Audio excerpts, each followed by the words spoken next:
ओम श्री दुर्गाय नमः।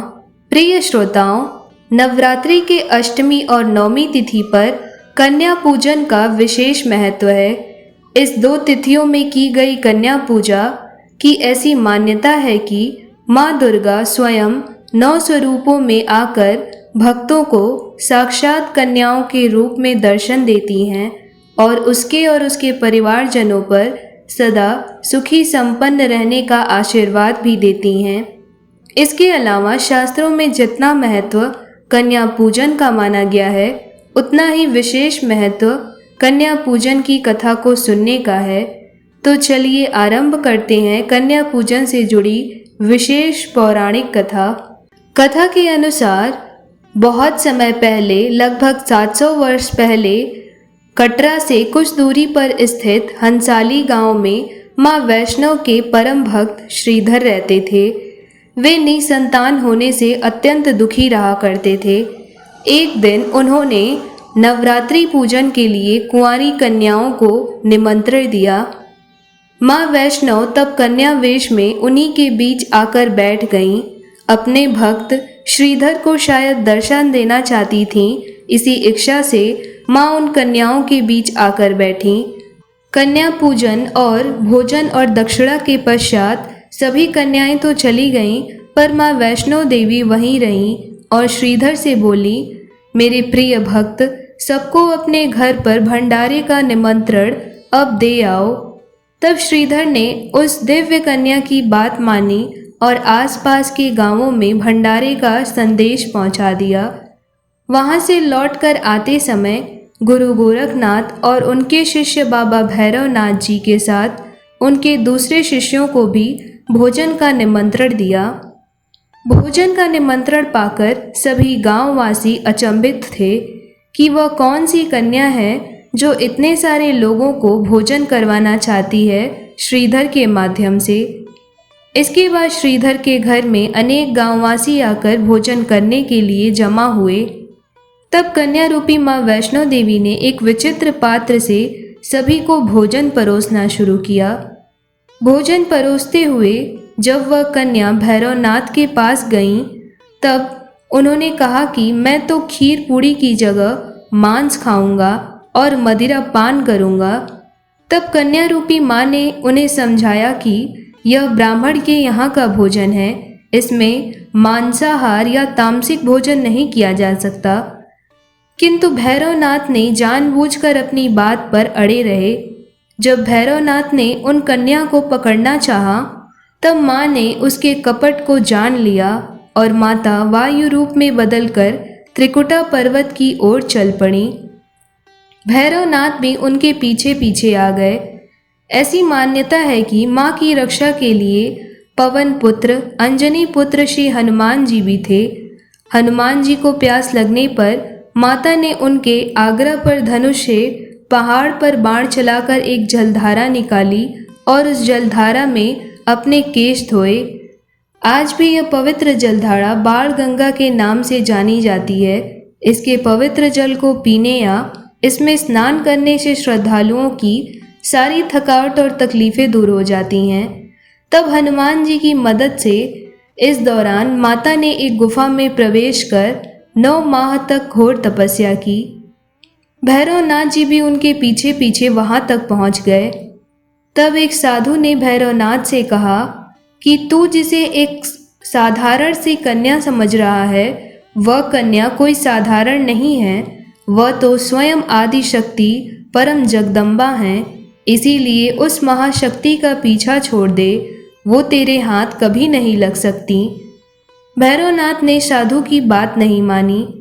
तब माता गुफा की दूसरी ओर से मार्ग बनाकर बाहर निकल आईं। प्रिय श्रोताओं, यह गुफा आज भी अर्धकुमारी या आदि कुमारी या गर्भ भूजन के नाम से प्रसिद्ध है। प्रिय श्रोताओं, यह गुफा आज भी अर्धकुमारी, आदि कुमारी और गर्भजून के नाम से प्रसिद्ध है। अर्धकुमारी के पहले माता की चरण पादुका भी है। यह वह स्थान है जहां माता ने भागते भागते मुड़कर भैरवनाथ को देखा था। गुफा से बाहर निकलकर माता जो कन्या रूप में थी, उन्होंने देवी का रूप धारण किया। माता ने भैरवनाथ को चेताया और वापस जाने को कहा, फिर भी भैरवनाथ नहीं माने। तब माता गुफा के भीतर चली गईं। तब माता की रक्षा के लिए स्वयं हनुमान जी गुफा के बाहर थे। तब हनुमान जी भैरवनाथ को गुफा के अंदर जाने से रोकने के लिए उन्होंने भैरवनाथ से घोर युद्ध किया। भैरवनाथ ने भी हार नहीं मानी। जब हनुमान जी की भी बात भैरवनाथ ने नहीं मानी, तब माता वैष्णवी ने महाकाली का रौद्र रूप धारण कर भैरवनाथ का संहार कर डाला। भैरवनाथ का सिर काटकर भवन से 8 किलोमीटर दूर त्रिकूट पर्वत की भैरव घाटी में माता ने गिरा दिया। उस स्थान को आज भी भैरवनाथ के मंदिर के नाम से जाना जाता है। प्रिय श्रोताओं, जिस स्थान पर माँ वैष्णो देवी ने हठी भैरवनाथ का वध किया, वह स्थान पवित्र गुफा अथवा भवन के नाम से प्रसिद्ध है। इसी स्थान पर माँ महाकाली दाएं, माँ सरस्वती मध्य और माँ महालक्ष्मी बाएं पिंडी के रूप में गुफा में विराजमान हैं। इन तीनों के सम्मिलित रूप को ही माँ वैष्णो देवी का रूप कहा जाता है। कहा जाता है कि अपने वध के बाद भैरवनाथ को अपनी भूल का पश्चाताप हुआ था और उन्होंने माँ से क्षमादान की भीख मांगी कि किसी भी साधारण कन्या को भी साधारण नहीं समझना चाहिए। हर कन्या में देवी का वास होता है, देवी की कृपा होती है। इसके साथ साथ उन्हें ये भी एहसास हुआ कि उन्हें माँ दुर्गा के परम भक्त श्रीधर भक्त के यहाँ इतने पवित्र भोजन को परोसते समय इस प्रकार की तामसिक और राक्षसी भोजन की बात नहीं करनी चाहिए। बात तो करना दूर है, उसे भक्षण करने की सोचने भी नहीं चाहिए। इन सभी बातों का और माता को अपमान करने का, इन सभी बातों को लेकर भैरवनाथ को बहुत दुख हुआ और उन्होंने माता से क्षमादान की भीख मांगी। तब माता वैष्णो ने भैरवनाथ को क्षमा भी कर दिया, क्योंकि माता जानती थी कि उन पर हमला करने के पीछे भैरवनाथ की प्रमुख मंशा मोक्ष प्राप्त करने की थी। उन्होंने न केवल भैरवनाथ को पुनर्जन्म के चक्र से मुक्ति प्रदान की, बल्कि उन्हें वरदान देते हुए कहा कि मेरे दर्शन तब तक पूरे नहीं माने जाएंगे जब तक मेरा कोई भक्त मेरे बाद तुम्हारे दर्शन नहीं करेगा।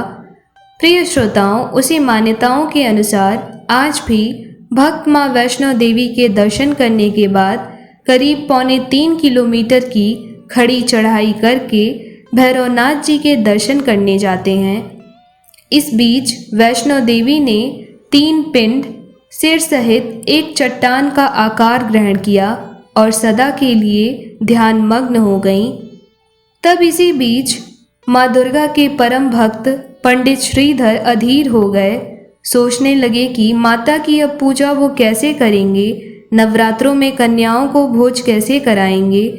वे त्रिकुटा पर्वत की ओर उसी रास्ते आगे बढ़े। तभी उन्होंने एक दिन स्वप्न में कुछ देखा। उस स्वप्न के अनुसार वे त्रिकुटा पर्वत की ओर चल पड़े। अंततः वे गुफा के द्वार पर पहुंचे। उन्होंने कई विधियों से पिंडों की पूजा को अपनी दिनचर्या बना ली। देवी उनकी पूजा से प्रसन्न होकर उनके समक्ष एक दिवस प्रकट हुईं और उन्हें अपना आशीर्वाद प्रदान किया। तब से भक्त श्रीधर और उनके वंशज देवी माँ वैष्णो देवी की पूजा करते आ रहे हैं और हर नवरात्रों में भक्त श्रीधर के वंशज आज भी पूरे श्रद्धा भाव से माँ वैष्णो देवी की पूजा अर्चना करते हैं, सेवा करते हैं, कन्या भोज कराते हैं।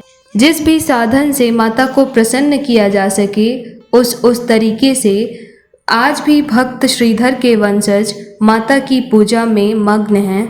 प्रिय श्रोताओं, इसीलिए आज भी नवरात्रों में जब भी कन्या पूजन होता है तो उसमें 9 कन्याओं के साथ साथ एक बालक का भी होना अति आवश्यक माना जाता है। ये बालक कोई और नहीं, भैरवनाथ जी के ही स्वरूप माने जाते हैं, क्योंकि माता की पूजा तब तक पूर्ण नहीं है जब तक भैरवनाथ जी की पूजा न हो। तो इसीलिए कन्या पूजन में 9 कन्याओं के साथ साथ एक बालक का होना अति आवश्यक माना गया है। प्रिय श्रोताओं, इसके अलावा कन्या पूजन से जुड़ी एक दूसरी सूक्ष्म पौराणिक कथा मिलती है कि एक बार इंद्रदेव ने ब्रह्मा जी के कहने पर कन्या पूजन किया था। इंद्रदेव देवी माँ को प्रसन्न करना चाहते थे। अपनी इच्छा को लेकर इंद्रदेव तब ब्रह्मा जी के पास पहुँचे और उन्होंने ब्रह्मा जी से माता दुर्गा को प्रसन्न करने का कोई सरल और सुगम उपाय पूछा। तब इंद्रदेव के पूछने पर ब्रह्मा जी ने कहा कि हे इंद्रदेव, देवी माता को प्रसन्न करने के लिए आप नवरात्रि के 9वें दिन कन्याओं का पूजन करिए। 9 कन्याओं का श्रद्धा भाव से पूजा अर्चना करिए, उन्हें भोजन कराइए। तब ब्रह्मा जी के सलाह के बाद इंद्रदेव ने माता की विधि विधान से 9 दिनों तक पूजा की और 9वें दिन कुंवारी कन्याओं को आमंत्रित कर उनका पूजन किया और उन्हें भोजन करवाया। तब इंद्रदेव के सेवा भाव को देखकर देवी माता दुर्गा अत्यंत प्रसन्न हुई और उन्हें मनोवांछित फल प्रदान किया। ऐसी मान्यता है कि तभी से कन्या पूजन की परंपरा की शुरुआत हुई थी। प्रिय श्रोताओं, इसीलिए धार्मिक मान्यताओं के अनुसार नवरात्रि के 9 दिनों की पूजा के पश्चात अष्टमी या 9वीं तिथि पर कन्या पूजन हर मनुष्य को अवश्य करना चाहिए। इससे ही नवरात्रि की पूजा और व्रत संपूर्ण मानी जाती है और कन्या पूजन करने से माँ देवी दुर्गा की कृपा से घर परिवार में सुख समृद्धि सदा सर्वदा बनी रहती है।